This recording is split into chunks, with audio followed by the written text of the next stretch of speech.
Hasta ese momento mi voz había sido mi herramienta más valiosa.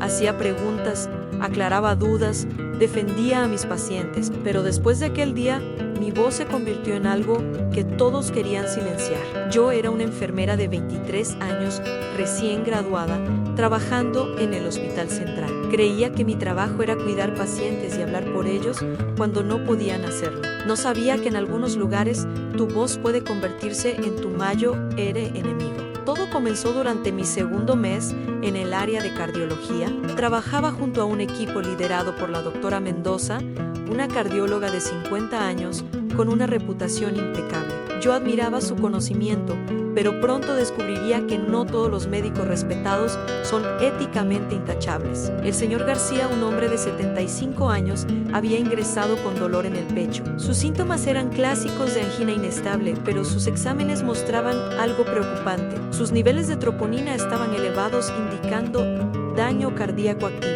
Según el protocolo hospitalario, cualquier paciente con troponina elevada debía ser trasladado inmediatamente a la unidad coronaria para monitoreo intensivo, pero la doctora Mendoza decidió mantenerlo en cardiología general. Doctora, le dije, durante la ronda matutina los niveles de troponina del señor García están muy elevados.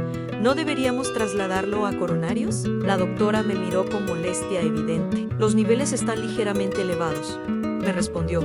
Pero el paciente está estable, no necesita cuidados intensivos. Doctora, pero el protocolo establece claramente que cualquier elevación de troponina requiere monitoreo en coronarios. Enfermera, me interrumpió con voz firme. Yo tengo 20 años de experiencia en cardiología. Sé perfectamente cuando un paciente necesita cuidados intensivos. El señor García se queda aquí. Me quedé callada, pero algo no me parecía correcto. Esa tarde revisé nuevamente los exámenes del señor García. Sus niveles no solo estaban elevados, sino que habían aumentado en las últimas 6 horas. Era una clara indicación de infarto en progreso. Busqué a la doctora Mendoza, quien estaba en su oficina. Doctora, los nuevos resultados del señor García muestran que la troponina sigue subiendo. Creo que está teniendo un infarto. La doctora levantó la vista con expresión de fastidio. Enfermera, ya discutimos este caso. El paciente está estable y se queda en cardiología general. Pero doctora, si está teniendo un infarto, cada minuto cuenta. El daño cardíaco puede ser irreversible. ¿Está usted cuestionando mi criterio médico? No, doctora, solo estoy expresando mi preocupación basada en los resultados del laboratorio. Su preocupación está fuera de lugar.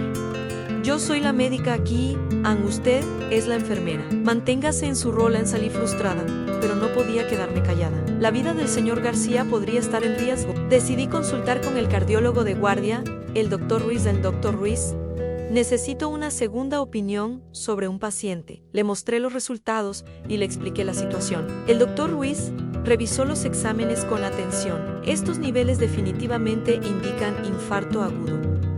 Me dijo, ¿por qué no está en coronarios? La doctora Mendoza decidió mantenerlo en cardiología general. El doctor Ruiz frunció el ceño.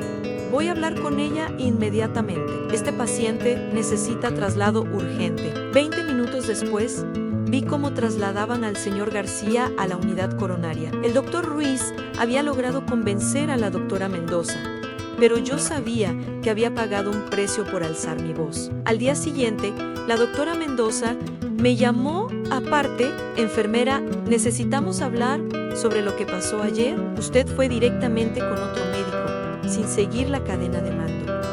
Doctora, estaba preocupada por el paciente. Su preocupación no justifica insubordinación. En este hospital existe una jerarquía que debe respetarse. Entiendo, doctora, pero mi responsabilidad principal es hacia los pacientes. Su responsabilidad es seguir órdenes médicas, no cuestionar decisiones que están fuera de su competencia. Esa conversación marcó el inicio de mi problema. Mi voz, que antes era escuchada y respetada, ahora era vista como problemática. Durante las siguientes semanas noté cambios sutiles, pero significativos. Cuando hacía preguntas durante las rondas, la doctora Mendoza las respondía con impaciencia. Cuando expresaba preocupaciones, me decía que me enfocara en mis tareas de enfermería. Pero el incidente que realmente selló mi destino ocurrió 3 semanas después. Habíamos recibido a la señora Morales, una mujer de 60 años con insuficiencia cardíaca. La doctora Mendoza había prescrito una dosis de diurético que me parecía excesiva para el peso y la función renal de la paciente. Doctora, le dije, la dosis de furosemida para la señora Morales parece muy alta. Su función renal está comprometida. La dosis está correcta, me respondió sin levantar la vista. Doctora, pero con su creatinina elevada, una dosis tan alta podría causar daño renal adicional. Enfermera me miró directamente. Prepare la medicación como está prescrita. No voy a discutir cada orden médica con usted, pero doctora, mi formación me enseñó a cuestionar órdenes que podrían dañar al paciente. Su formación también debería haberle enseñado a respetar la autoridad médica. Prepare la medicación.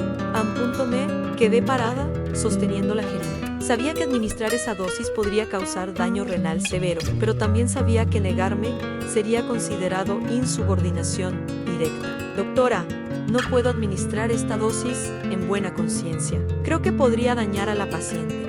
El silencio que siguió fue ensordecedor. La doctora Mendoza me miró con una expresión de incredulidad, ira y desprecio. Enfermera, me dijo, con voz amenazante, acaba de cruzar una línea que no tiene retorno. Vaya inmediatamente a hablar con la supervisora. Caminé hacia la oficina, sabiendo que mi carrera en ese hospital probablemente había terminado, pero también sabía que no podía administrar una medicación que creía firmemente que dañaría a mi paciente. La supervisora me escuchó mientras le explicaba la situación. La solución fue consultar con el nefrólogo, quien confirmó que la dosis era excesiva. La medicación fue ajustada y la señora Morales recibió el tratamiento apropiado. Pero para mí, el daño ya estaba hecho. Mi voz había sido oficialmente catalogada como problemática. Los días siguientes fueron incómodos. La doctora Mendoza apenas me dirigía la palabra. Las otras enfermeras comenzaron a tratarme diferente. Había una distancia que antes no existía. Una semana después, la supervisora me llamó. Necesitamos hacer algunos cambios en tu asignación.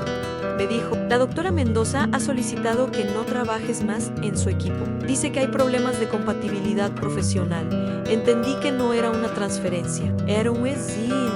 El área de medicina interna era donde enviaban a las enfermeras que habían causado problemas. Mi primer día allí fue revelador. El jefe del área me recibió con una advertencia clara. He escuchado que tienes tendencia a cuestionar órdenes médicas.